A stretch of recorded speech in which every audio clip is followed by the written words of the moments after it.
Alright, so this video is going to show you how to replace the front coil springs on a VDJ 79. It's the exact same for a HCJ, however it probably won't have ABS, that's the only difference. So first of all, we need to undo this bracket here so the ABS harness doesn't get hung. So we'll undo them, and then we will undo the sway bar D brackets, drop the sway bar down.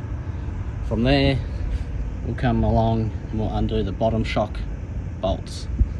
Way to jack these up, you will have to jack it up on the chassis so you get the suspension to droop down.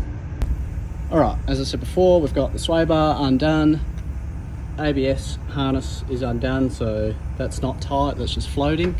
I've undone the lower shock bolt or nut. Mine was a 17mm, but they're aftermarket, so unsure if yours will be the same. Then you want to jack up the vehicle off the chassis, just like this. You do the same on the ground, exactly like that, off the chassis, which will get you your droop. Make sure you undo your shocks before you take the weight up on the chassis, otherwise there'll be a lot of tension on them. Undo your diff breather before you take it up as well. And as you can see, this spring is already falling out, so they're quite easy to do. I just got to go a little bit higher, get these wheels completely off the hoist, and I'll be able to swap in and out my new springs. Alright, so I'm going to be using EFS coil springs.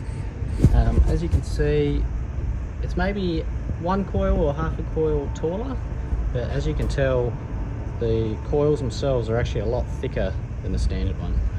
So that's what will give you the extra height, and well, this is EFS's heavy duty one, so see how they go. I've fitted them before, they're pretty good. Just take note that springs have a flat side to them. That goes to the top, and the round coil side goes to the bottom. This ute's done over 300,000 Ks, so I'll be cleaning all this up before I put my new spring in. Okay, so we've got the flat side to the top, the round side to the bottom. Now, if you notice, there's sort of a notch here for this guy to sit in, so you want to rotate it round like that, and then when you let the weight down, you just want to make sure that that end of that coil stops up against here, so that way you know they're orientated right.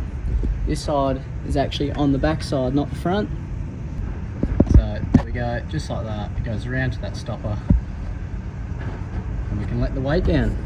There we go, sway bar is done back up, shock bolt is done back up, so is the ABS harness. It's all good. No brakes in it. We've got a brand new coil springs fitted. They look pretty good.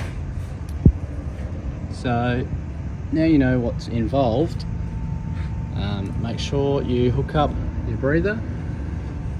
As you can see by this video, this job only takes 30 minutes to an hour tops. It's quite simple. You can do it on the ground. I hope this video helps you out.